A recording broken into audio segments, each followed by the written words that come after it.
है और पूरी विधानसभा की तरफ से मैं यहाँ बैठे सभी अपने अतिथियों को प्रणाम करता हूँ, चरण स्पर्श करता हूँ कि आप उसको महसूस करें।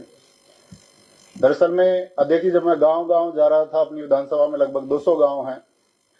तो और इस प्रदेश में लगभग अपने छात्रों की संख्या 1.5 करोड़ है, तो उन सबका एक ही सवाल था मुझसे कि आप समाजवादी पार्टी में क्यों, आप समाजवादी विचारधारा में क्यों जुड़े। तो उसका एक बहुत थोड़े से समय में उत्तर देना चाहूंगा कि मैं एक शिक्षक हूं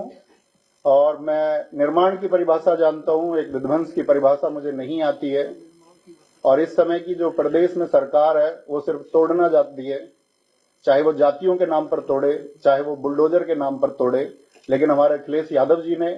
चाहे एक्सप्रेसवे के नाम पर हो, चाहे डिजिटल एजुकेशन लैपटॉप के नाम पर हो, हमेशा एक जोड़ने का काम किया है। तो एक अध्यापक का घर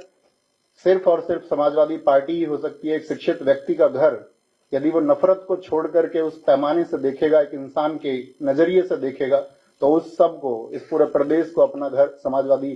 पार्टी दिखाई देगा। और साथ में आप जानते हैं कि इस देश में बहुत लोग मन की बात कार्यक्रम कर रहे हैं, लेकिन हमारे नेताजी आदरणीय अखिलेश जी सिर्फ और सिर्फ जन की बात कर रहे हैं। और उस जन में जो पीडीए को उन्होंने आगे बढ़ाने का संकल्प लिया है और जिस तरह से पीडीए की बातों को आगे बढ़ाया जा रहा है, उसी तरह से वो चीजें बुलंद हम सब की नैतिक जिम्मेदारी भी है कि जिस वर्ग को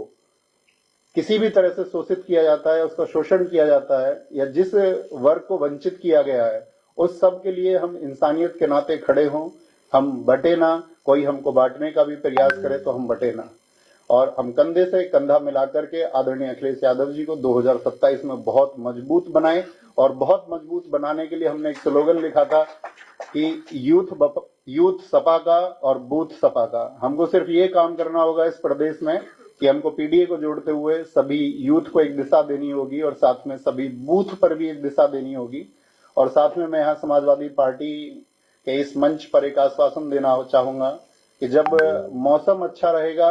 तब भी हम समाजवादी पार्टी के साथ रहेंगे, और कभी आंधियां भी होंगी और हमारे विपरीत स्थितियां भी होंगी, तब भी हम आजीवन समाजवादी पार्टी के साथ रहेंगे। बहुत धन्यवाद, और सभी लोगों को मैं आभार व्यक्त करता हूं कि इस मंच पर मुझे बोलने का मौका दिया। आदरणीय नेताजी को बहुत बहुत धन्यवाद, सभी पार्टी के नेताओं को नमस्कार, धन्यवाद। खैर, अब जो लोग नवीन सर को नहीं जानते उनको हम बता दें कि नवीन शर्मा, जो कि रोजगार विद अंकित